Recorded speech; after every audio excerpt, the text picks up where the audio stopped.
Oke semuanya, kembali lagi bersama aku Nocturnal dan mau di Jopi.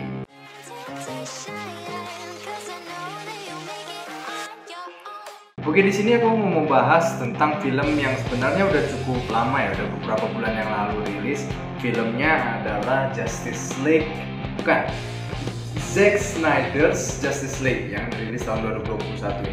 Oke, langsung kita bahas aja. Mulai dari jalan ceritanya. Ceritanya itu dimulai setelah kejadian di film Batman vs Superman di tahun 2016. Nah, setelah kejadian kematian Superman itu diketahui ada semacam makhluk luar angkasa gitu yang datang ke bumi untuk mencari 3 buah mother box. Mother box ini tiga-tiganya ada di bumi. Yang satu itu ada di kaum Amazon, itu orang-orangnya Wonder Woman. Satu lagi ada di Atlantis, di kaumnya Aquaman, sama satu lagi ada di kaum manusia, disimpan sama seorang saintis, seorang ilmuwan. Nah, pemimpin yang menginvasi bumi ini namanya Steppenwolf. Dia ini pertama-tama dia menginvasi atau menyerang dulu kaum Amazon.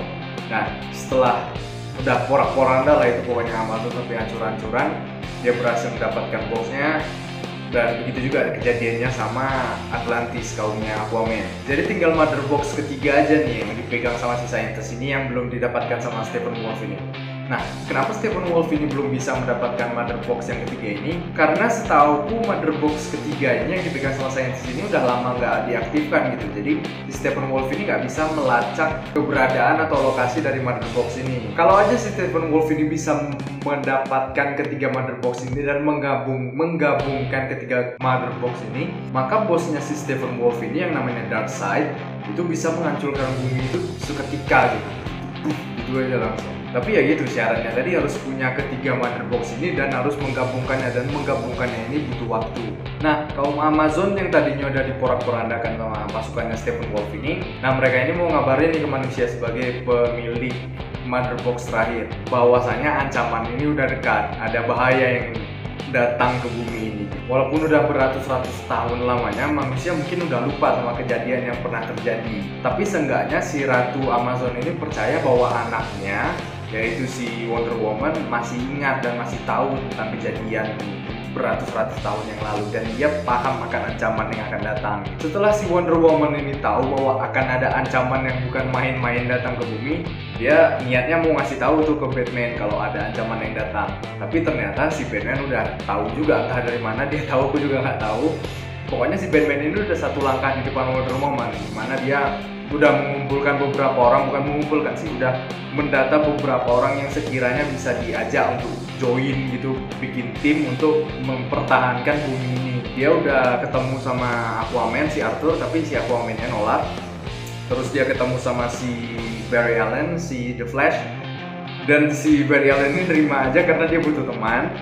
Dan terus ada si Cyborg, dimana udah dipantau sama si Bruce Wayne ini, tapi belum di approach lah, belum ketemu gitu sama si Cyborg ini. Akhirnya si Wonder Woman ini yang ngajak, dan si Cyborg ini juga awalnya nolak gitu. Nah, singkat cerita mereka ini semuanya udah setuju lah mau join untuk mempertahankan bumi ini. Tapi setelah sedikit bersinggungan atau bentrok dengan Steppenwolf, akhirnya mereka ini sadar kalau mereka berlima ini aja nggak bisa untuk melawan atau mempertahankan bumi ini. Akhirnya muncullah ide bahwa mereka itu bisa membangkitkan Superman menggunakan mother box yang terakhir, dimana mother box yang terakhir ini bisa semacam mempermainkan partikel-partikel gitulah. Ibaratnya kata mereka itu kalau api itu nggak hilang, cuman dia itu berubah menjadi abu. Nah, dengan mother box yang ketiga ini mereka bisa mengembalikan abu itu menjadi api lagi gitu. Nah, itulah, dengan begitu mereka bisa membangkitkan kembali Superman. Kurang lebih begitu sinopsis dari film Justice League 2021 ini. Kayaknya hampir nggak ada berubah sih intinya dari film Justice League 2017. Aku agak bingung sebenarnya mau mulai menjelaskan dari mana, soalnya film Justice League 2021 ini dengan film Justice League 2017 itu perbedaannya itu kayak A sama Z gitu. Dan aku nggak ngomongin masalah jalan cerita ya, tapi aku ngomongin masalah kualitas dari filmnya ini. Aku juga nggak bilang kalau film Justice League 2017 itu sampah ya. memang itu bisa dibilang jelek, tapi nggak sejelek itu juga. Sedangkan film Justice League 2021 ini cukup amazing menurutku. Yang aku rasakan waktu nonton film Justice League 2021 ini agak agak boring sih sebenarnya awal-awalnya sampai hampir pertengahan itu. Nggak tahu ya alasannya kenapa, mungkin karena aku udah nonton Justice League 2017 ya kan, jadinya udah tahu lah ini jalan ceritanya gimana. Kan awal-awal itu pasti mereka mau bangun plotnya dulu kan, sedangkan aku udah tahu kalau plotnya itu bakalan gini, ceritanya bakalan gini. Atau bisa juga karena film Justice League 2021 ini durasinya 4 jam Pak, jadi ya kayaknya karena udah ngelihat waktunya dulu 4 jam nih, udah lemes duluan gitu. Mungkin karena itu juga, tapi aku nggak tahu juga.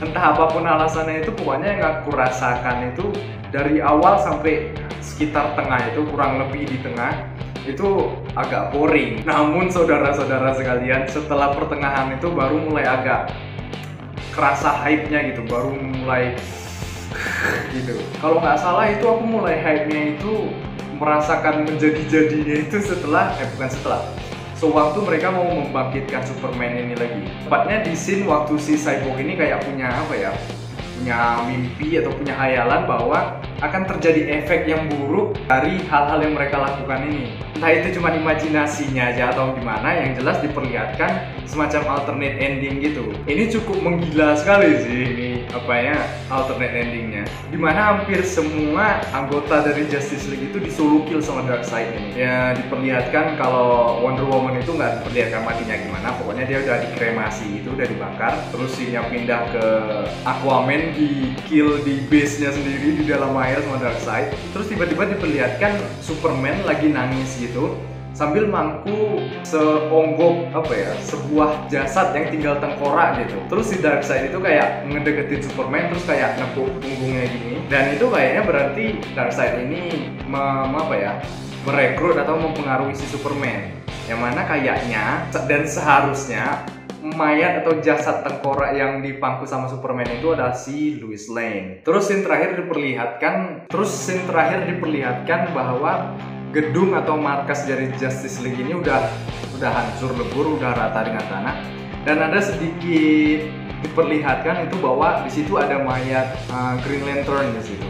Yang mana Green Lantern ini sebenarnya adalah salah satu anggota dari Justice League, tapi di film ini dia nggak banyak muncul sih. Dia muncul itu satu kali, ada aku lihat di waktu perang pertama kali bumi ngelawan orang-orang Darkseid itu. Di situ ada kalau nggak salah dia.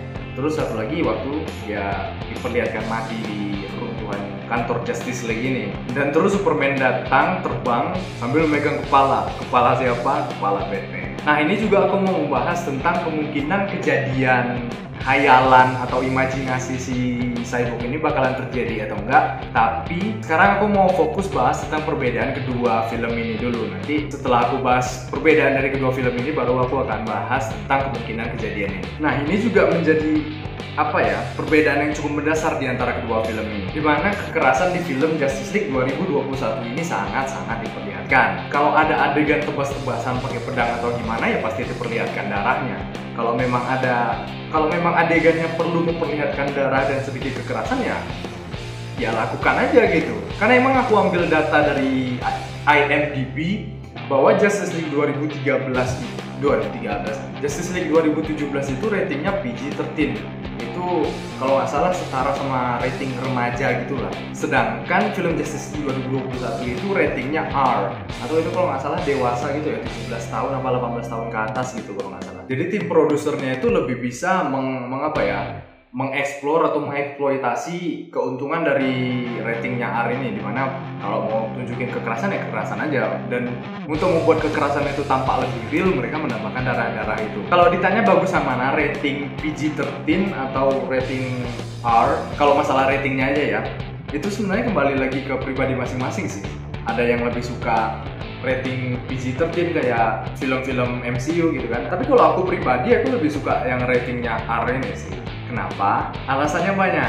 Satu, ini aku bukan mau menjadi sok-sokan menjadi fans sejati Marvel atau DC ya, tapi sejauh yang aku tahu bahwa DC itu memang dia ciri khasnya itu dark.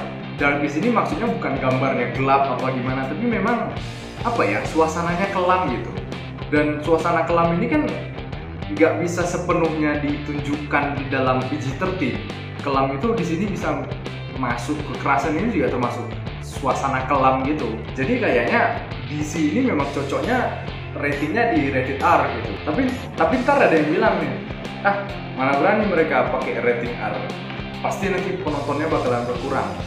Lah siapa bilang? Banyak kok orang-orang yang udah bosen gitu sama film-film PG-13. Mereka mau melihat sesuatu yang nggak bisa mereka dapatkan dari film-film di PG-13. Makanya mereka mau film yang memuaskan hasrat kebrutalan mereka ini. Kurang lebih seperti itu. Cuma metafora aja, cuman perumpamaan aja. Bukan berarti orang yang suka nonton rated R itu berarti psikopat atau gimana. Itu cuma perumpamaan aja. Nggak percaya, coba lihat film Joker. Entah terbebas dari kalian bilang film Joker itu jelek atau gimana, nyatanya menurut data film Joker itu sukses besar. Bukan sukses-sukses saja, sukses besar film itu dengan rating R-nya itu. Jadi agak sedikit bullshit sih kalau aku bilang alasannya takut penontonnya berkurang. Terus yang kedua, PG-13 itu udah dipakai sama Marvel, udah dipakai sama MCU. Aku nggak bilang kalau udah dipakai Marvel, DC nggak boleh pakai PG-13. Cuma ya maksudku dibikin beda aja lah, jangan copy paste gitu. Berikan pilihan juga kepada audiens, mereka mau pilih yang mana. Ibaratnya di situ bilang, kami film ini gini nih, kami mau menunjukkan ini. Mungkin nggak akan kalian jumpai di film-film MCU gitu. Karena emang sasaran kami itu bukan anak remaja di bawah 13 tahun. Maksudnya berani tampil beda gitu loh. DC, bukan DCU dan MCU ya, tapi DC-nya sendiri itu udah bagus dengan caranya sendiri, dan Marvel itu udah bagus dengan caranya sendiri. Nggak usah perlu contek-contekan lah. Nah, kembali lagi ke kemungkinan apa yang dihayalkan atau dirasuki oleh Cyborg itu apakah bisa menjadi suatu kenyataan apa enggak. Mungkin ada yang bilang lah itu kan cuma khayalan bla bla bla bla gitu kan. Tapi menurutku itu bisa aja terjadi, dan banyak teori-teori pendukungnya bahwa kejadian itu bisa aja terjadi. Sangat-sangat bisa bahkan. Kenapa? Sangat-sangat bisa terjadi. Kenapa? Karena di film ini sendiri banyak dikasih semacam hint. Ini bahasa Indonesia-nya apa ya? Diberikan petunjuk bahwa memang semua ini leadingnya itu ujungnya tuh ya ke situ, ke kehancuran bumi dan Superman menjadi gila gitu. Alasannya yang pertama, ya khayalan si Cyborg ini. Yang pertama ya alasannya si Cyborg ini. Terus yang kedua, si Bruce Wayne ini cerita ke Wonder Woman bahwa si Barry Allen, si penyelamat bumi ini, menyelamatkan bumi dengan cara memutar waktu ini. Si Barry Allen ini bilang ke mereka ini, entah ke mereka Justice League ini, entah ke si Bruce Wayne sendiri, dia bilang Lois Lane ini adalah kuncinya. Nah, kurang lebih sama kan sama khayalan atau mimpinya si Cyborg ini. Lagi di epilog ini si Batman ini mimpi lagi nih, tapi mimpinya udah lebih jauh ke depan gitu, dimana diperlihatkan udah bumi udah kayak hancur-hancuran itulah. Awalnya itu kukira Batman dan teman-teman ini mau berperang melawan Deathstroke kan, karena di si Deathstroke itu ada di situ. Tapi ternyata si Deathstroke ini adalah ally gitu, ally bahasa Indonesia adalah sekutu, jadi temannya si Batman ini juga. Terus juga di situ ada si Joker, dan Joker itu juga bukan musuhnya tapi temennya juga, menjadi aliansi gitulah. Jadi lawan siapa dong mereka ini sampai harus membentuk aliansi sama si Deathstroke sama si Joker juga kan? Joker sama Batman musuh bebuyutan kan? Kenapa harus sampai segitunya gitu? Apakah lawannya Darkseid? No, lawannya adalah Superman. Di sini Joker cerita panjang lebar gitu, bahwa yang menyebabkan semua ini adalah karena Batman somehow membiarkan si Lois Lane ini mati, yang menyebabkan Superman akhirnya marah. Jadi kan ya kembali lagi kan, Lois Lane adalah kuncinya. So far bukti-buktinya semua mengarahnya ke situ. Jadi ya sangat-sangat mungkin terjadi bahwa apa yang menjadi khayalan atau mimpi dari Cyborg maupun Batman ini adalah nanti bakalan menjadi kenyataan gitu. Oke, time out sebentar. Aku mau bahas tentang Jokernya si Jared Leto ini. Semenjak ada kabar bahwa Jokernya si Jared Leto ini dirusak, sama tim produsernya Suicide Squad itu, aku adalah salah satu orang yang percaya bahwa rusaknya Joker Jared itu bukan karena si Jared Leto-nya sendiri, tapi karena tangan-tangan usil dari tim produksi Suicide Squad. Bahkan menurutku pribadi, make up dari Joker Jared ini yang paling mengintimidasi dari Joker-Joker yang ada selama ini, kayak Jack Nicholson, terus Heath Ledger sama si Joaquin Phoenix. Aku nggak bilang Joker secara keseluruhannya, entah Jokernya sendiri, entah actingnya atau apa, cuman aku menilai ini tuh dari makeupnya doang. Dan Jokernya sendiri itu cukup oke kok, nggak seperti sampah yang kita lihat di film Suicide Squad, si Joker bucin brengsek itu. Tapi yang menurutku masih rusak dari Joker Jared di 2021 ini adalah ketawanya itu annoying gitu loh, dan annoyingnya itu bukan kayak annoying yang mengganggu kita secara mental gitu, annoyingnya apaan sih gitu loh. Jadi menurutku tawaannya itu perlu diperbaiki lagi dari si Joker Jared ini.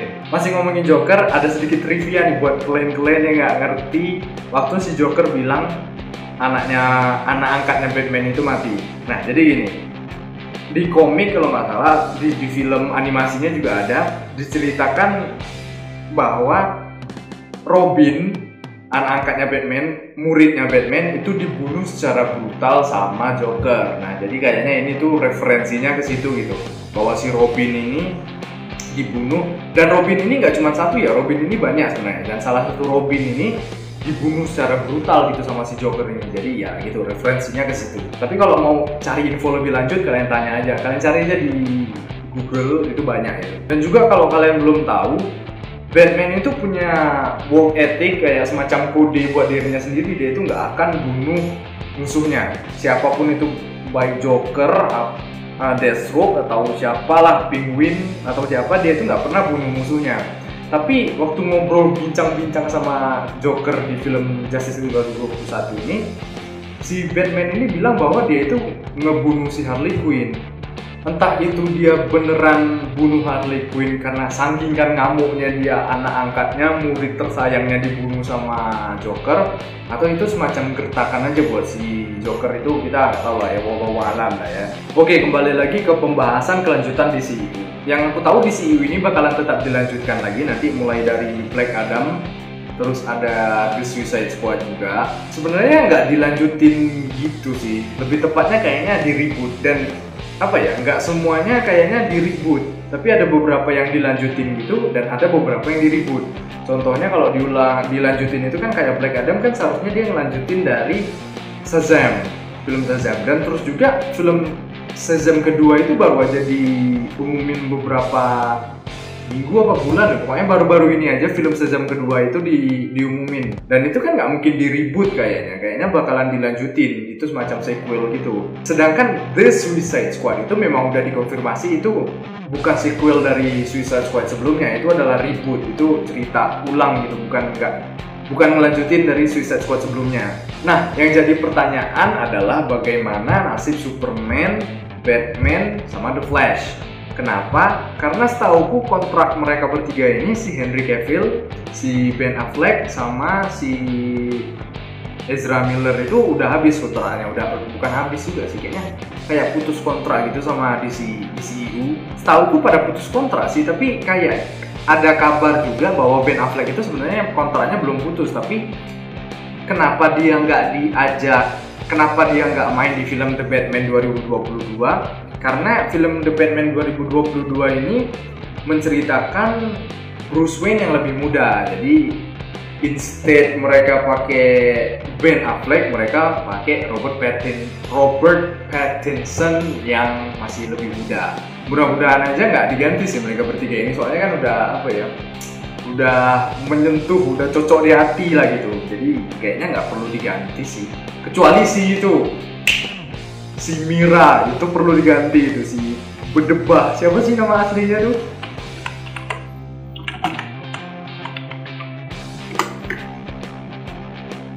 Amber Heard. Nah, si Amber Heard itu perlu diganti, itu si apa ya, luarnya itu dewi gitu, dalamnya iblis.